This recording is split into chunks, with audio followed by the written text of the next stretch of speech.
Kia ora koutou, greetings from Aotearoa, New Zealand. In 2012, Auckland Council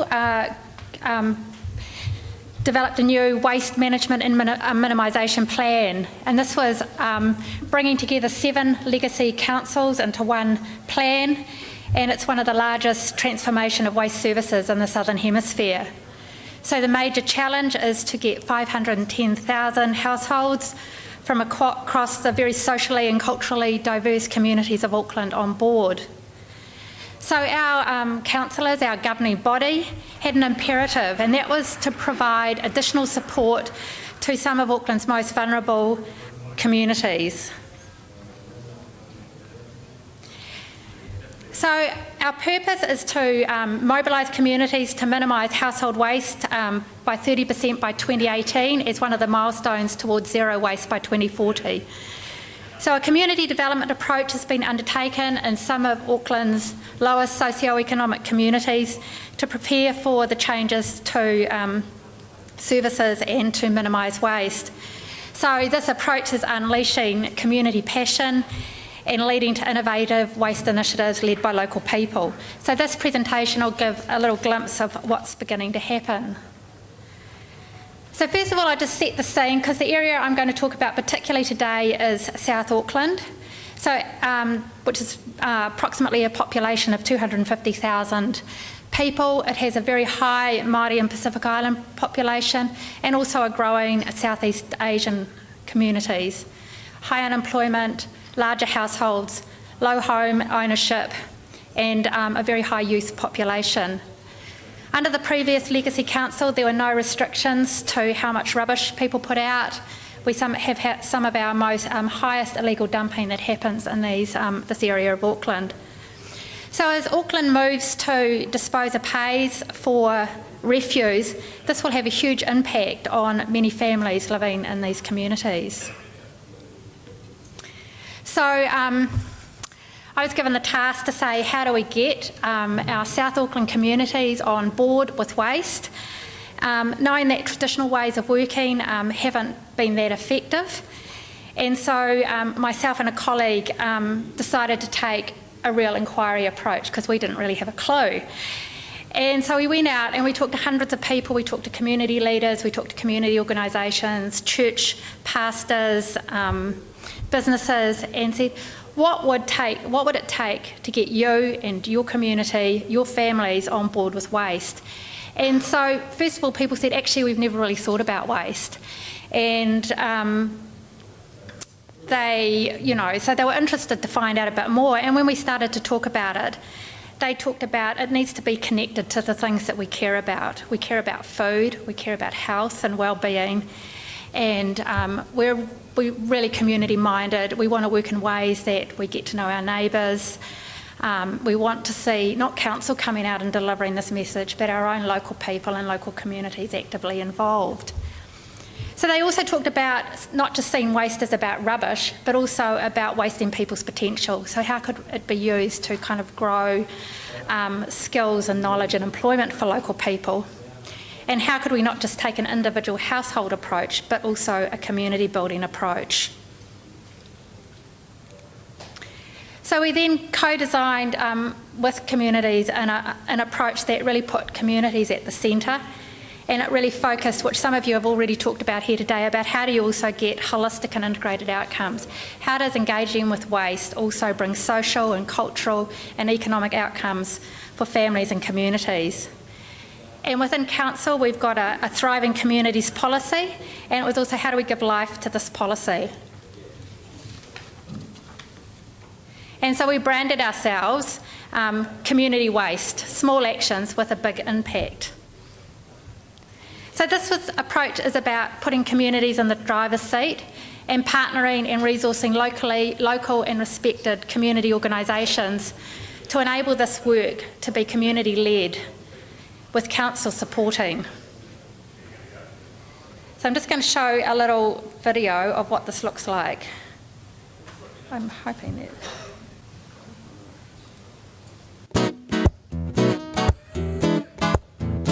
Yeah.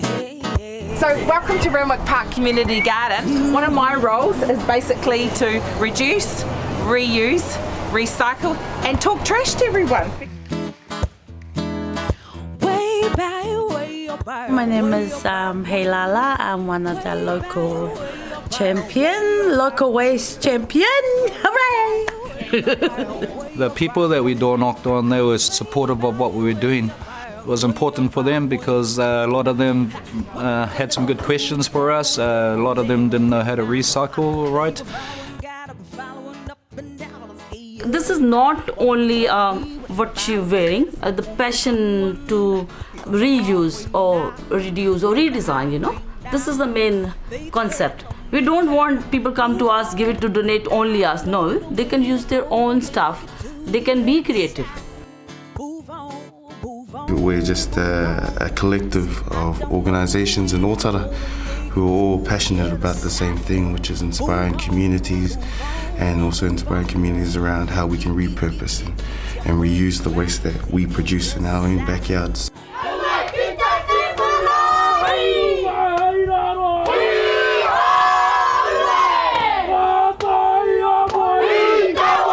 The issue of waste management is heart and soul of building great livable communities, and you just can't do it out of trucks and in landfills.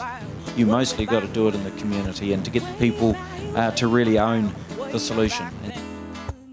It's about creating a ripple and a ripple and a ripple, and that's what's unique.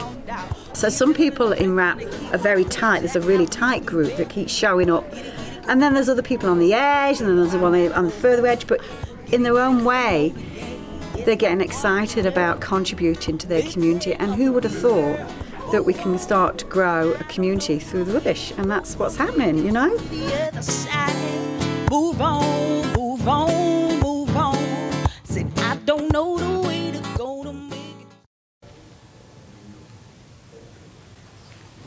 So the approach we're taking is to intentionally work and support ways that create a ripple effect and catalyse both social and waste change outcomes. So it's about being really action focused on small, tangible and achievable actions that create a buzz, and I think you saw some of that buzz in that video clip. And it's really about starting small and those changes being magnified as they go out further. So the way we work is defined by 4 interconnected strategic drivers, which is to work in ways that enable, and that's by providing funding, and it's providing training and co-developing with communities programs and resources, catalysing through collaborations and initiatives, and really trying to catalyse that movement for change. So lots of small actions and fires across many communities joining up into a big flame. We connect a passionate network of people and communities who are committed to taking action. And we work in ways that innovate through collaborating, testing out new approaches, trialling services, and really activating engagement and ownership of the changes. And so as we see waste champions and communities embracing this way of working, they're getting into communities and areas of communities that council traditionally can't get into. So this idea of mobilising community champions took us really by surprise because it's really taken off. And we've got champions involved in big actions and small actions. And some examples that local champions and local communities are doing, they're using every opportunity to get people on board with waste. So at Christmas time, they set up photo opportunities for people to come and get their photos taken with Santa, because not many people in some of the communities we work with have family photos. And when they came for the photo, they would get a waste message to take home with them as well. Every meeting that people go to, they try and make a zero waste event.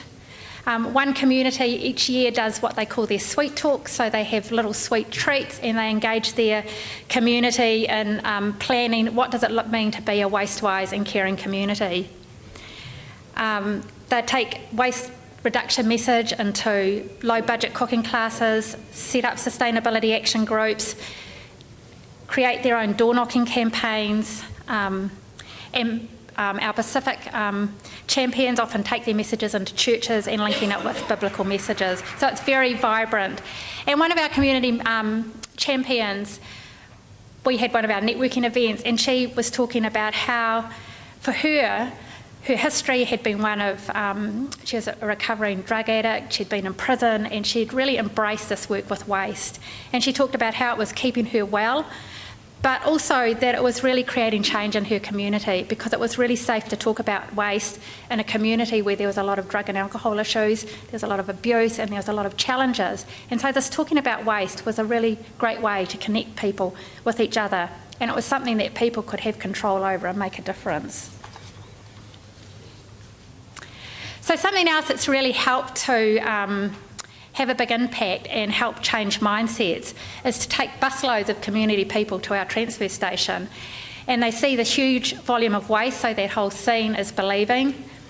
And we've also at the transfer station got a great interactive learning centre that's been set up for schools, but our communities love going there. We do what we call our Waste 101 workshop, and people are leaving motivated and passionate about changes. And it's often through these visits that people say, actually, I really want to be engaged, and I really want to have the resources to take this message out to my family and friends.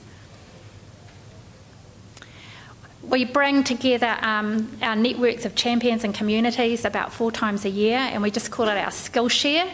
So we co-host in different communities and with different community groups, and it's not us sharing our skills, but it's everybody sharing their own skills with each other. So it really helps to build relationships, so community are making contact with other communities and doing things together that's got nothing to do with council. Just last month we held a 2-day event which 35 people turned up to for the weekend, all volunteers, to learn and share and inspire each other about what they can do. A lot of our communities are setting up their own social media pages, Facebook pages, and creating their own branding. So this is really amplifying the message, and it's talking in ways that communities can hear. So we're activating our work through taking a place-based approach and partnering with communities, but also really encouraging and catalysing creativity and engagement, working in ways that are responsive to our treaty partner, Māori, creating collaborations and trials and innovation. So creativity, which many of you have also talked about today, gets people thinking differently about waste. It taps particularly young people into innovation. People begin to think of waste as exciting, beautiful and transformative, and it really connects people's hearts and minds. But it also really builds on the natural resourcefulness that's often present in poorer communities. And it's also opening up opportunities for social enterprise and micro businesses. So we work very closely with Ngāti Whātua, who's one of Auckland's bigger iwi or tribes. They've been working for the last 10 years around making their marae zero waste. And so we've partnered with them around a project called Parakore ki Tamaki, which is about supporting marae across Auckland, and there's hundreds of marae across Auckland, to become zero waste. So they have developed a program which shares their knowledge and skills with different marae. So for those of you that don't know what marae are, they're a meeting place for local Māori, for the home and the heart, for celebrations, to farewell the dead, for decision making. And so they're a very special place, and for them to be able to demonstrate the zero waste message also gives practical support to their role as kaitiaki or guardians of the land. So as I said before, employment and economic development is a key driver for many communities. And so lots of people are already doing stuff out of waste, or they are wanting to set up businesses. And so we've been linking those people together where they're doing waste as a resource to help develop markets for the goods that they have to sell. So this has resulted in the development of a network called Upcycle Auckland Collective. And so they work as a collective and go to different markets, but they've also applied to our Waste Minimisation and Innovation Fund to set up online selling. We've also been partnering with a community organisation to trial our new food waste collection in a street in Manarewa in South Auckland, and also with a low decile primary school who see this as an opportunity to build leadership and skills in their school. So this has been a really exciting project. It's really shown us that, you know, the language that's important to use, how we communicate, how we engage, and as one of the neighbours on the street said, our kai bins, kai means food, has helped us to get to know our neighbours. And also one of the local champions in the street put up the sign to remind everybody that the food scraps bin was going to be collected every Wednesday. So just some insights and learnings for us.